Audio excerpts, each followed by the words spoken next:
Welcome, bienvenue. I know that time is our most precious commodity, so a heartfelt thank you to each of you for carving out time to be with us today. For those of you that don't know me, my name is Carly Silverstein. I'm the co-founder and CEO of Redstone Agency, a full-service event and association management company. We become a trusted partner for our clients. We help them advance their organizational goals through passion, commitment, innovation, and collaboration. We are excited to deliver this Fireside chat today, which is the second session of 2024, with the plan to host many, many more throughout the year. After the first session, which we hosted a couple of months ago, we received feedback from our attendees about topics that would bring value to their roles and organizations, many of which centered around revenue generation, sponsorship, increasing the donor base where applicable, and grant opportunities, which is the impetus for our discussion today. How to build a brand that sponsors can't resist. The themes that will be highlighted throughout today's Fireside chat will be developing a strong brand foundation, engaging your audience and/or membership pool, and establishing operational readiness. I couldn't be more excited and grateful to be joined by one of Redstone's clients, Carolynn Dubé, the Executive Director of Fertility Matters Canada, and Redstone's own marketing strategist, Hailey Rodgers. Without further ado, I'll hand it over to Carolynn and Hailey.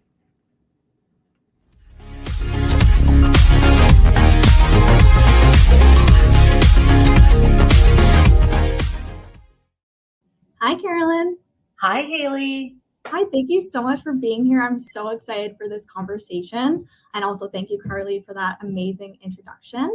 Before I jump in, I'll give a brief intro about who I am and then obviously hand it over to Carolynn, who's going to share so much of the amazing work that we have done for Fertility Matters Canada. So at Redstone, I'm a marketing strategist and I've worked with over 10 nonprofits now, which is amazing. And actually around to this day, I've been on the Fertility Matters Canada team for around 2 years, which has been amazing. I'm really excited for this conversation with you, Carolynn, and I really feel like it's rare that we get to just pause and reflect on all the amazing things that we've been able to accomplish together and just really celebrate the amazing work Fertility Matters has done. Obviously, back in 2022, we began our journey of repositioning Fertility Matters Canada as Canada's fertility voice, and we've been able to accomplish so much since then. And obviously, we'll go into how that positioning helped us attract sponsors and donors.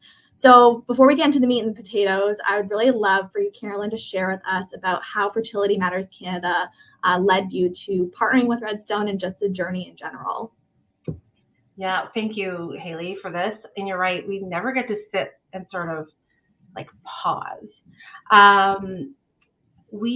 So Fertility Matters Canada is a registered Canadian charity, and we support individuals and couples or families who are struggling with infertility or need access to fertility care in order to build their families. And that's, in fact, 1 in 6 Canadians. So it's a lot of people, and we support from coast to coast to coast. And one of our challenges is that we have a lot of people we're supporting, most of it virtually, but we have a very small staff. And we've had a very small staff because, we need to ensure that the funding is going where the funding is intended to go.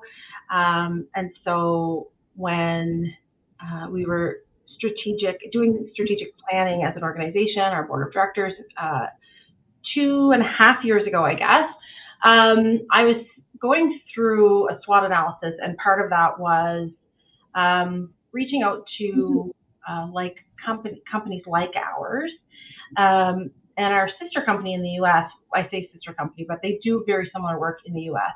had long been partnered with an association management company for years, and they said in these meetings, you really should look for an association management company.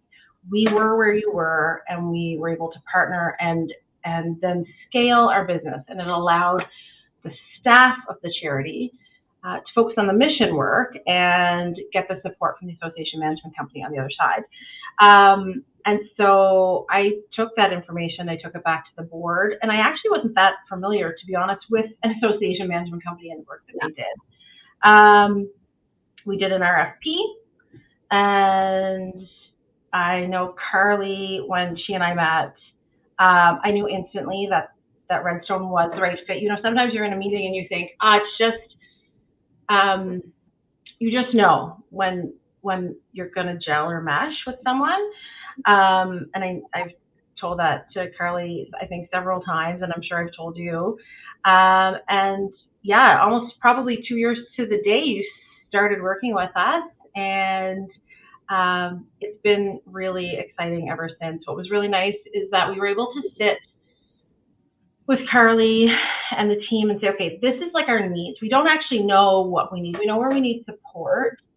It was challenging to sort of figure out like how much time do we need support in different areas. And so what was really nice is that the Redstone team was able to help us walk through that process and come up with a plan that worked for us.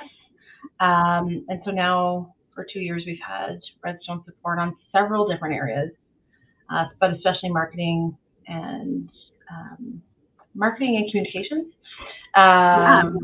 governance, bookkeeping and accounting. That's been such a relief. And events. So we've got some events that Redstone is able to help supplement at different times of the year, which has been really nice. So I'm not hiring full-time staff.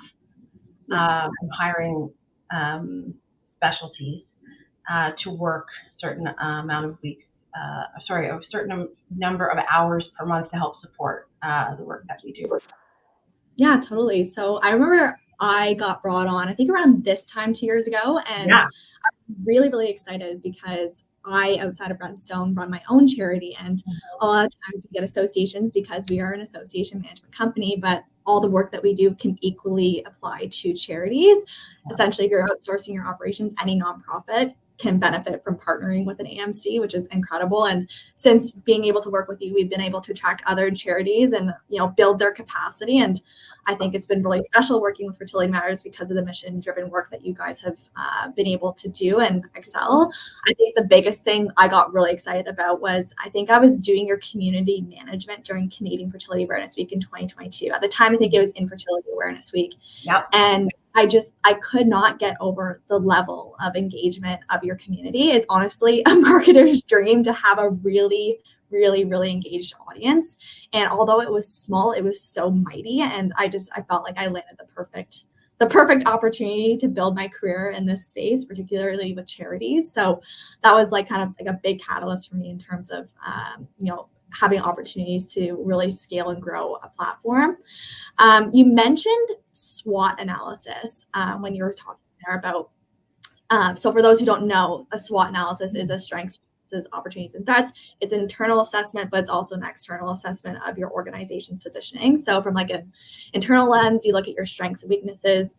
A lot of the times it comes down in terms of weaknesses, your capacity, and then opportunities and threats. There's other external factors that are related to like economic downturn and all those kinds of things. But I'm curious, Carolynn, what were some of the things you uncovered in that SWOT analysis that really created a catalyst for search in terms of wanting to partner with Redstone in particular?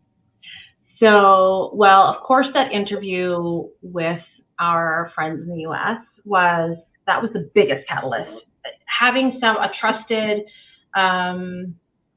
colleague, friend, who said, like, this is what we do, and it has allowed us to go from X to Z. So knowing that and knowing the trajectory of their organization as a result of that partnership certainly helped. And like I said, I actually didn't know that this was something. And I feel, though, in the nonprofit and charity world especially, because we're always working with small budgets and there's not a ton of resources, sometimes we don't know what we don't know because so busy in the work that the support on the other side or being connected with a network of people who can share information and ideas is more limited. I don't have a ton of professional development hours, connecting with colleagues because we are so small and our budget is so small. We have 2 staff, that's it. And actually 1.5 because our program manager only works 4 days a week.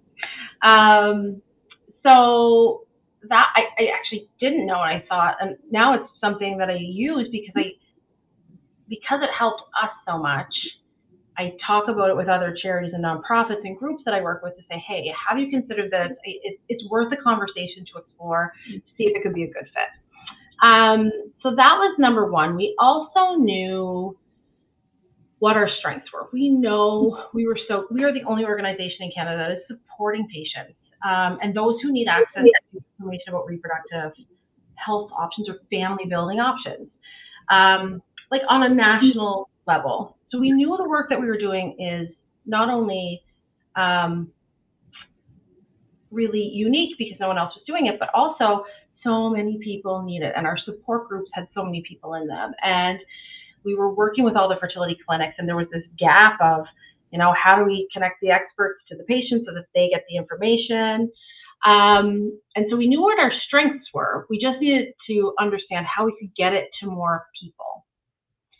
And then in terms of our weaknesses, when we really looked at, okay, in order for us to become a sustainable organization, like to have sustainable finances, to continue our work, but also to grow, we need to invest in allowing Carolynn, as the executive director, to step back from being in the weeds of all of the things, which, to be quite honest, and Hailey, I know you know this because you do work in charity work, but,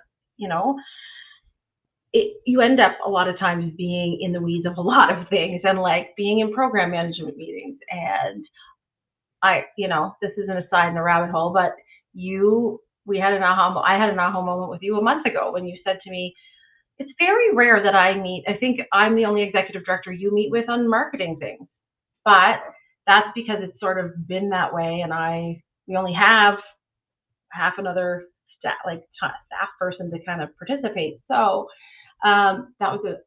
this is an aside aha moment, but knowing that we had to invest, and it was a weakness because I wasn't out fundraising and gaining sponsorship because I was planning the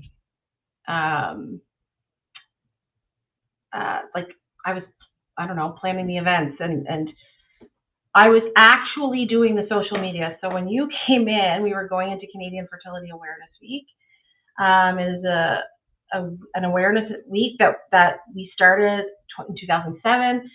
And I, who is not a marketing person, nor am I a graphics designer, was doing all of the newsletters, all of the marketing, all of the imaging, all of the, that's how I spent the months leading up to the week.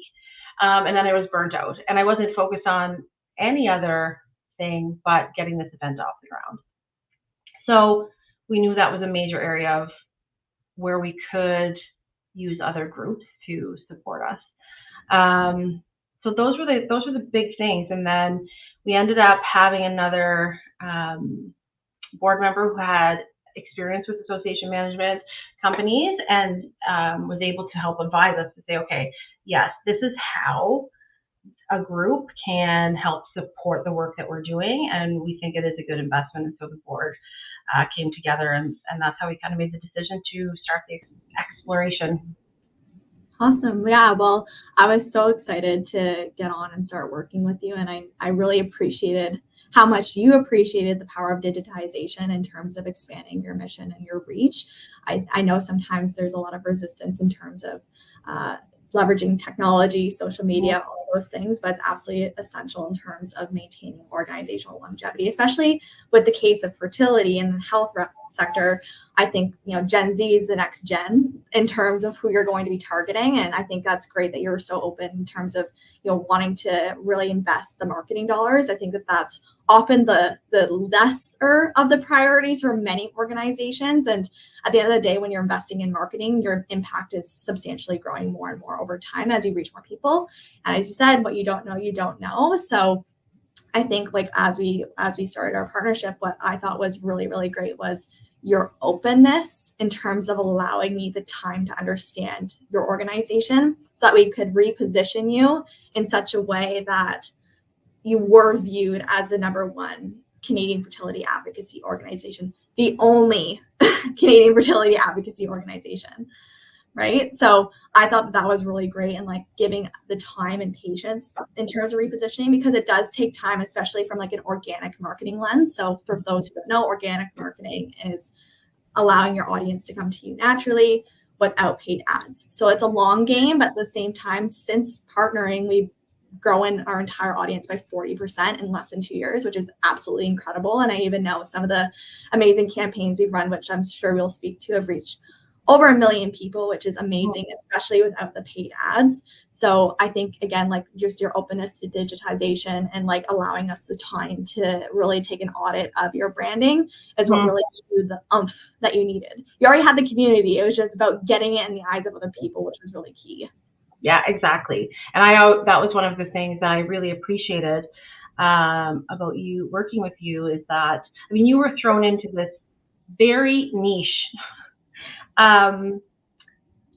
world, you know, fertility, pregnancy loss, like it's very nuanced. At our biggest, most visible time of the year, and you just came in and said, let's do this, which I had appreciated. And then when we sat down to debrief after, it was in early May, and you said, like, I need 6 months. It was both that time frame. I'm gonna, if you'll allow me to just play around, like not play around, but we have to see what's landing with our listeners or our viewers. And I said, yes. So I'm a big believer of, I am not the expert in so many areas.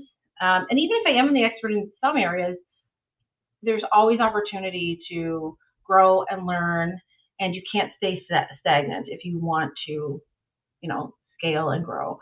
And so I trusted the process, and it was fantastic. And we threw some things at the wall, and some stuck. And then every week or month, when we touched base, you would say, okay, this is really working, this type of social engagement or post, and these ones aren't sticking. So we're not going to waste our time developing this content if it's not what our user, our community is looking for. So I appreciated that. And I think sometimes organizations think they know or want to, they say, okay, well, this is what we need. And it's not that it isn't what you need, but you need to be open and remember that you might not be the expert around the table, and that your group is really good at listening and helping achieve what you're actually setting out to do, you know? And what I have loved is sort of after that 6 month period or 8 months, whatever it was, and I know we do it regularly anyway, so the timelines are a bit fuzzy, but you prepared the report, and we sat down, we actually had a meeting and a debrief and said, okay, with actual visuals from our social, like this has 21 likes, this has 4,000 likes. We're not spending, so we've pivoted. And it was great because that's also good feedback, for my board of directors, for some of our volunteer committees, and certainly good for our members and our sponsors to say, okay, we know, and we're keeping a finger on the pulse of what people are attracted to. Awesome. Well, thanks so much for that sentiment. I really appreciate it. And what I really appreciated as well was that you allowed me to fearlessly experiment. And I think that that's something that a lot of, I think, folks don't anticipate, is that sometimes marketing just doesn't work. It doesn't land, and what you think might work doesn't. But as you continue to invest time in the industry that you're serving, you're going to really get into the minds of the target audience. So for me, I'm not on my reproductive health journey. I'm a little bit younger. Right. So I was like, what really resonates with these people? And because it's now been 2 years, I feel like I bring a more empathetic lens. So I'm able to create content that really strikes home from an educational lens, an inspirational lens, or just spreading awareness to who needs it most. So I think patience is a virtue in terms of building that brand and trying out different things to see what works and what doesn't. Yeah. To switch gears a little bit in terms of sponsorships, I'm curious if you have any specific challenges that Fertility Matters faced along the way in building a sponsor-ready brand, and how did the organization overcome them? Yeah, that's a great question. And yes, and I still feel, we're still working. I feel like it's still a process now. and how sponsors are approaching organizations and charities and how they're delivering their dollars is different. So one of our big challenges, of course, was capacity, expertise around the table to help figure out what this looks like, what are modern day, and we're going back, say 5 or 6 years, and I mean even 2 years ago. And again, as someone whose focus as the director should have been on fundraising and sponsorship and curating these relationships, as much as your time needs to be spent there are all the other things that were so important to, in order to maintain that forward-facing, sort of how we presented ourselves to the community and to the public. And so that was a challenge, to really sit down and strategically think about what is the value of our organization, what is the value of spending money, our sponsorship dollars, on this particular organization.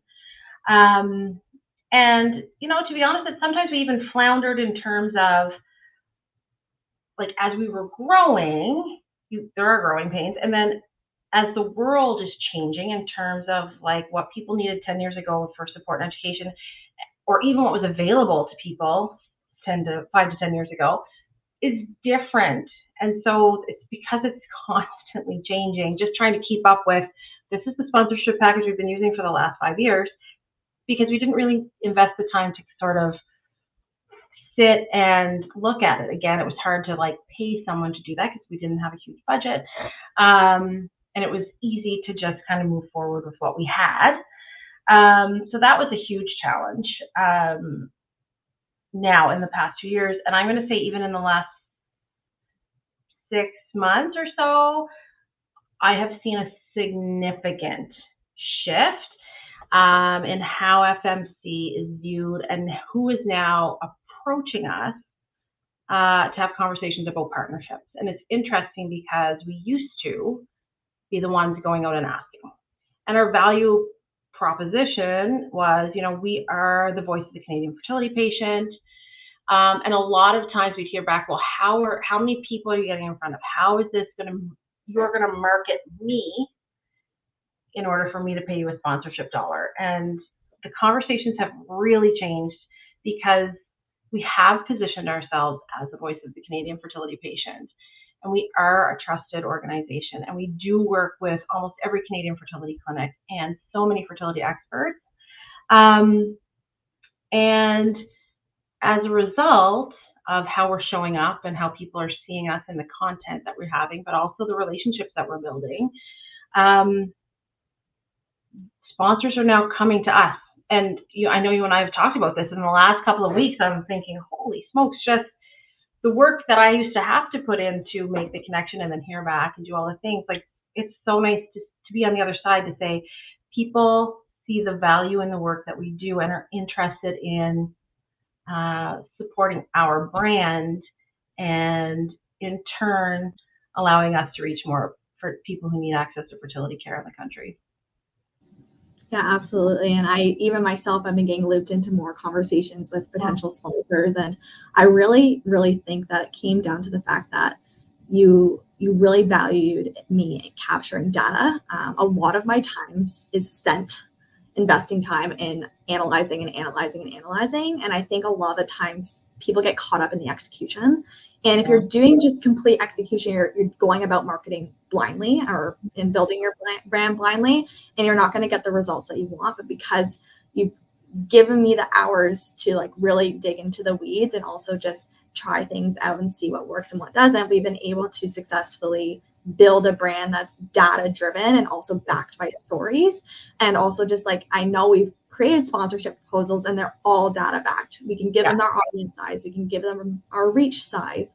We can also give them like what we anticipate their impact is, so that way they can better reflect their own brands. I think a lot of people think that sponsors are going to give money out of the goodness of their heart, and also they just want a logo. That's not the case at all. They want the data and they want the story, so that way they can also reposition their brand to have stronger affiliations with the mission and work in the values of their affiliated charity. And so I think I'm seeing it more and more. I know it, like, whenever we start off a marketing strategy, sometimes it kind of moves in waves. Like we try to see what works and what doesn't, but now we have a system, we have data from the past that can inform our marketing efforts. It's just giving yourself the grace to build your brand and reposition in the time and patience to get to where you need to go. Yeah, that's a good point, because there is some patience that's required. And now I can see it.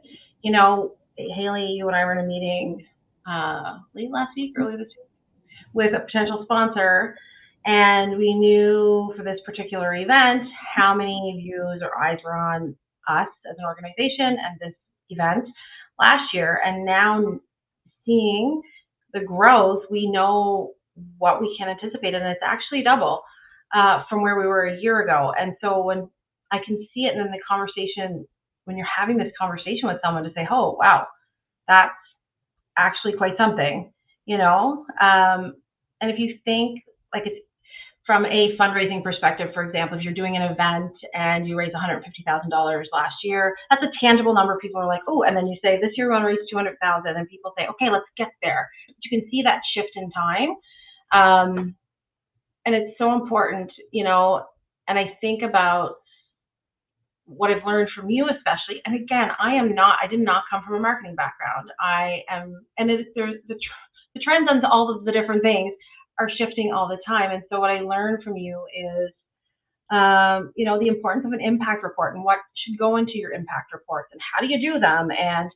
And you've been so good to create the template for me. And because we have the data, it's actually so much easier because we're tracking it, and it's sort of plug and play. And then you can share a story of a patient or someone who participated in an event, or the impact of our advocacy work and the meetings that we've been having as a result of some of the funds raised. So it's nice to share that because, I mean, obviously, you know how people know how it is. Directors, charities, you know, nonprofits know how important it is to be transparent and that we're using the money the way it is intended to be spent.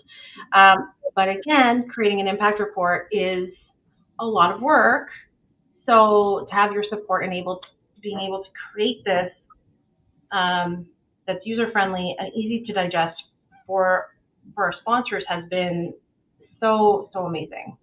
Totally. Yeah. And I think, again, like, because I'm investing a lot of my time in data and pulling the data, it's actually very quick to generate an impact report. Like, I know we were pitching to a sponsor like 2 weeks ago, and I think I made the report in less than 45 minutes just because we had all the data from last year's event. And I think you mentioned about our impact last year, particularly for Canadian Fertility Awareness Week. And I know when we were approaching Canadian Fertility Awareness Week, I didn't have any numbers to anticipate what we were going to expect. I guesstimated, and I think I guess 100,000 people reached just based on our audience size, but we actually exceeded that goal by 150%. So now I have something to work with, and I think that don't get stuck in anticipating if you're ready to start a project. Guesstimate, and then, you know, maybe over or under promise and over deliver is kind of the that I like to take. So especially with sponsors, like I would under promise and over deliver in that particular regard. So you impress them and show that you're going the extra mile.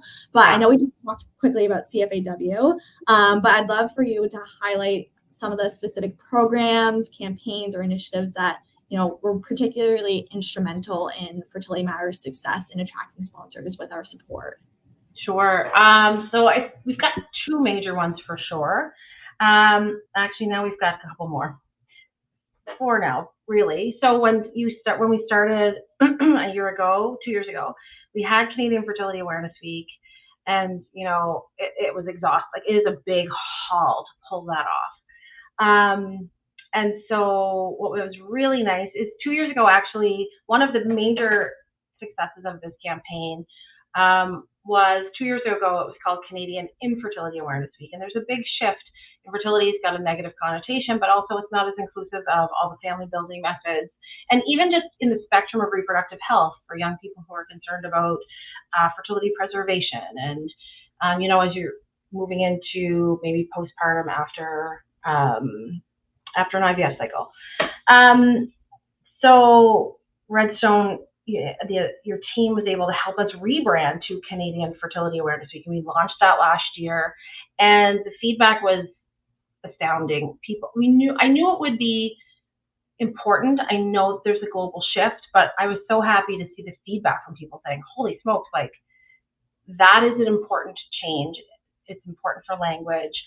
And because, I mean, to be honest, the most exciting thing for me was me not doing social media posts and newsletters at 1 a.m. to get the next day rolling, you know? But to see it grow from probably, you're probably not wrong. 2 years ago, we probably were in the 150,000 view range. And last year we were over 250. And we anticipate being at about 500,000 this year, which is wild to me. And what's so important to me too is, again, sometimes you don't take your foot off the brake to like just breathe and say, oh wow, look what we accomplished. So certainly the rebrand and the ability for us to create this event on a national level, connecting to all the important stakeholders that are in the community, patients, the clinics, the fertility experts, and all of the industry people who want to come out and support and raise awareness and education. The Fertility Matters 6K was just in its infancy when you started. That is a national awareness and fundraising event. It's our biggest fundraiser of the year. And it began as a national sort of virtual walk run over a 2-day period in October a few years ago. And what has been so amazing is to have the ability to go to Redstone and say, okay, I need event staff support for the next 8 to 12 weeks. This is the vision, this is what we need accomplished, and Redstone is able to provide that. And that's different from our regular, we have certain services with you for a year, but what's so nice is that we can come in and collect the expertise around the table to help us in particular times of the year. So that's certainly been to see that the participation, the media impressions, the number of clinics involved, the amount of sponsorship dollars coming in, huge. Last year we implemented I know I keep talking and I'm probably going to run out of time, our first annual fertility awards. So that was a way for us to recognize people in Canada who are making significant impact in the fertility space. Advocates, people on social media sharing and educating, physicians and clinics and different experts. And so Redstone, Hailey, you in particular were instrumental in helping devise what this should look like. I had a vision, but I didn't know how to get it out. And so now we have this amazing award ceremony, and your team helps us. Right now it's still virtual, and we hope, in a year or two, we're going to grow this from this virtual meeting like you and I are having right now, award ceremony, to an in-person event where we'll be able to take people to a place and they will receive their award and have a few words, and sponsors will be involved, and we'll be able to drive awareness through that event as well. Yeah, absolutely. And I think all these campaigns, obviously started such a long time ago, but it was just a little bit of an is all they really need to get in the eyes of sponsors. And I think for Canadian Fertility Awareness Week, what was so appealing about that for particularly sponsors was the media traction that you got last year. I remember Health Canada, Global News, CBC, all over Canada was showcasing this new rebrand. And I was absolutely stunned by just the traction that we got and the visibility, just because of the people coming out and sharing their stories online with us. And then the media saw it and then also want to get involved. And the sponsor benefit there was, we would mention their names in that media release, and how much visibility did they get? Probably tons, right? So that was another big piece of it. And in terms of 6K, I think what really helped bring in the funding was our influencer marketing. And I think that was a really big driver. I think it was around $70,000 came just from direct marketing and influencer marketing. And what was great about that is they did the lifting for us. It was all they had to do was go and promote it, bring in dollars. I know this isn't really sponsorship, but it is a revenue driver, is leveraging people in your community to champion your brand and bring in the dollars for you. I think that was a really, really big one. And also the awards program too, like that just helps solidify the credibility, being the national organization. I think when you're implementing an awards program, it's really demonstrating like we are the right people to be giving out these awards, because we know what's correct and what's the right way to go about driving fertility awareness and support. And so I thought that was a very strategic effort on our front. And then I know we didn't speak on this yet, but what's interesting now is with our podcast that we launched around a year ago, we're now finally able to monetize that and actually sell sponsorships on it. And I think it's so great that, again, going back to what I said earlier, the data and the storytelling is really, really important. And I think a lot of sponsors are really intrigued by the podcast because they're interweaving a story with their messaging at the beginning of the advertisement. So I think that was a really big part of some of the sponsorship efforts that we've been able to work on together. Yeah, absolutely. And you're right. And it also has helped, for me, like a podcast had always been in the back of my mind. And again, just having someone like you to say, okay, this is how we get started. And you lay it out for us. Like there's a roadmap, a timeline, and then we can just follow it. We meet and the things get done. And you're right, the credibility and the ability to show up authentically and with this credible information, it's happening. And patients, one of the most important things for me is the patients trust us to tell their stories, because these are hard stories to tell. Miscarriage and loss, years of infertility. They're not easy things to talk about. And this safe space that's been created in this community is one of the biggest supports. I can say that as a fertility patient. But you're right. And then for sponsors to come in and connect with the story and be able to say, I do connect with that. And that's actually something that we need to support because it's the right thing to do and it aligns with our values as a company. Yeah, it's totally awesome.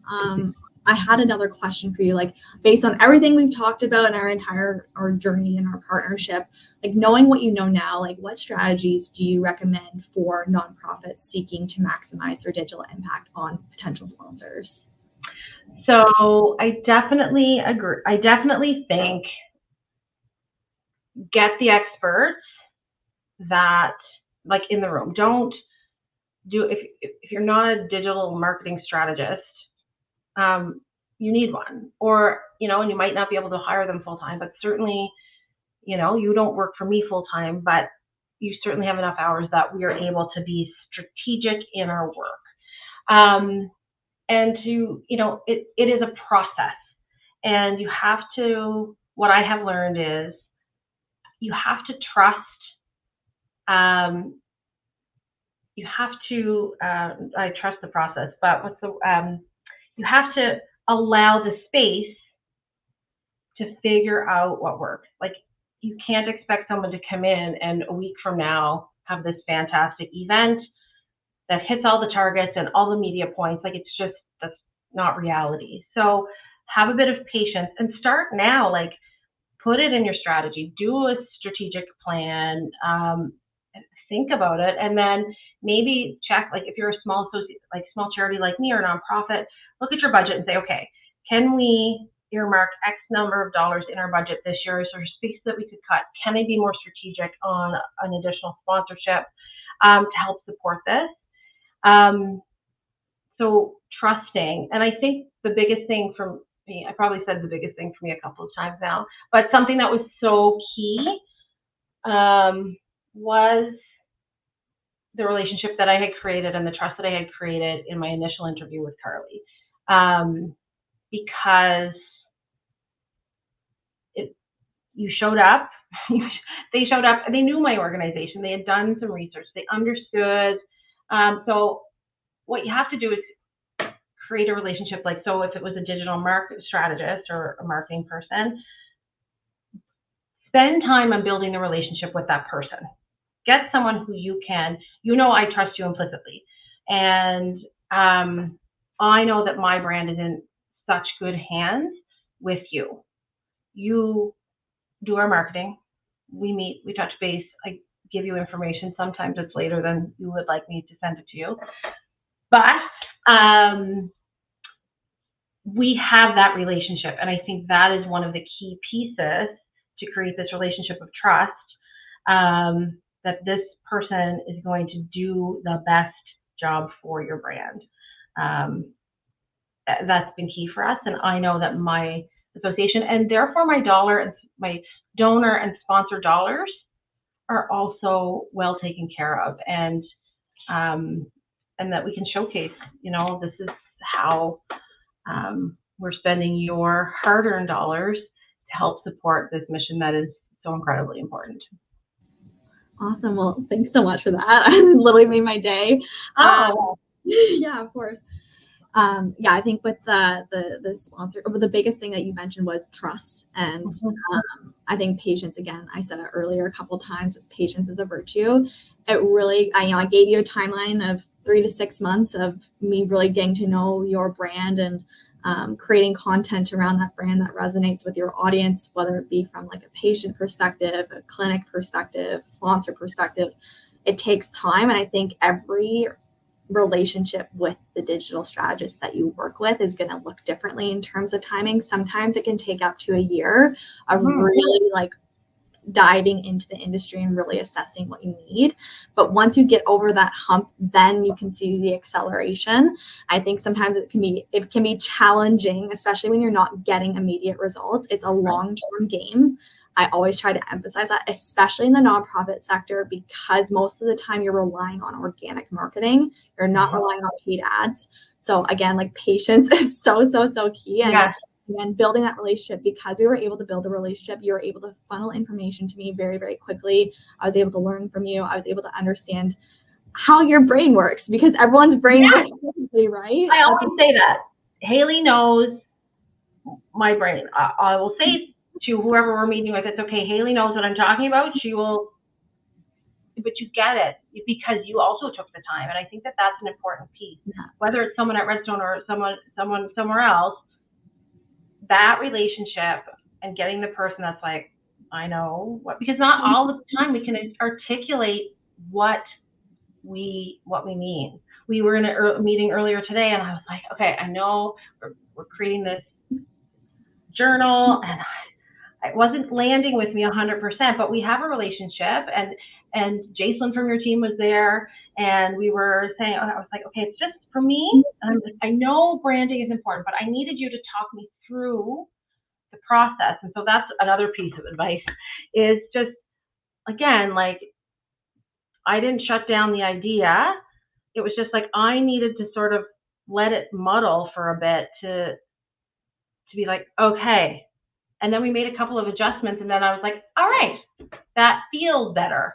But don't just shut it down, because I wasn't shutting it down because I thought that I was right.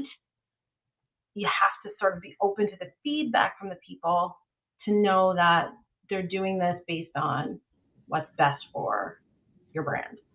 Totally. And I think too, with whoever you end up working with, whoever's watching, from like your interview process to hire a digital marketer, I really think assessing their personality, and if they can bode well with your personality, is really important. If you're more on the analytical side, data driven, you need someone who's a little bit more structured. Whereas Carolyn and I work so well together because we're a little bit more high level vision, messier, creative brains, right? So I think you are looking for a digital strategist, really try to figure out, like, do you mesh well with them? Because they're going to be asking you tons of questions. They're going to be trying to get inside your mind. They're going to be trying to get inside your target audience's mind so they can be more empathetic and in terms of like building out content and all the other marketing activities that they're going to engage in. So that really drives that brand appeal and ultimately converts into members, donors, funders, sponsors, all the things. So it's really important to, assess, can you work well with this person, and then go. Yeah, absolutely. And that's the thing. At the end of the day, you're just an extension of my brain, but our organization, you just are part of the team. So when people talk about who's on your team, Hailey Rodgers' name goes down as part of our team, because that's who you have become. So I think that's key. And you're right. It depends on how you work and how you like to work and your mission. But I think that's ultimately, like, it saved time, and it has allowed us to flourish because of how we're able to create that relationship. Awesome. Well, thanks so much for that, Carolyn. And I have one final question for you. Sad to be wrapping up this discussion. I know, so thanks. I'm sure we'll do a part 2 at some point, but I'd love for you to share, like, what do you believe are the most important takeaways for whoever's watching today, looking to apply the insights shared today in their own efforts to build sponsor-ready brands? So, number one, I think getting an expert who knows this to help. And so finding it, I know many people may be watching this with smaller budgets. Figuring out how you could work, go to your board, figuring out where we could create some budget, and then having a conversation, and it may be that whether it's with Redstone or another agency, like interview, find out what they can offer. You will feel that relationship. So find the budget to get an expert because you're bogged down with all of the other things. And again, it's okay probably to find the right person. I think that's a huge piece, is to find the person that you can trust your brand with and your brand growth with, but be patient in building the relationship and trust the process. They're asking you to fill out a 27-minute survey, fill out the 27-minute survey, and then meet and be open and don't close down ideas, because it is ever changing. What we did a year ago is certainly not what we're doing now, and I'm speaking from experience, but that's because what's trending right now and how people are engaging with content online. And so we have shifted an entire awareness week to a completely different setup because you were able to say, this is what's happening, this is where we're going to see the growth. So get the person, build a relationship, and be patient. Awesome. Well, I echo everything you just said, Carolyn. And speaking of Canadian Fertility Awareness Week, I know next week it's going to happen for, I guess, our 3rd year in a row as a partner. Yeah. And in my first year, it was 50,000 people we impacted. Then the next year was 251,000. And this year we're going to be anticipating 500,000 people, which is absolutely incredible. It's definitely going to be the biggest campaign of my career. So, my God, amazing. I really think campaign of my career too. Yeah, it's really awesome. I'm super excited for it. And that's going to be happening April 21st to 27th. Carolyn, do you have anything else you want to add to Canadian Fertility Awareness Week? Yeah, so this is the week where we are amplifying voices, sharing stories. Whether you are struggling on a fertility journey, have experienced miscarriage or recurrent pregnancy loss, maybe you're younger and you're interested in knowing, you're not at a point in your life where you are ready, or even know if you want to have kids, but you want to have a physician, talk to your family physician about what is my reproductive health right now, and are there things I need to be concerned about now? And it's also a huge week for those who support people who are going through fertility struggles, to understand it. It allows you to hear the stories. It allows you to say, wow, I didn't realize that. So you get some tools to help you better support your friends and family or coworkers. And then, of course, a huge advocacy drive. Fertility care in Canada is not, access to fertility care in Canada is not equitable. It's not universal. If you live in one province, you may need to get on an airplane to do IVF, or if you live in another province, you have the pick of 27 clinics. It's expensive. It's incredibly hard on your mental health and your relationships. And so learning how to advocate and have conversations so that you can take your reproductive health into your on hands, it's certainly one of the biggest themes of the week. So we hope that you join us, and you can get more information at fertilityawarenessweek.ca.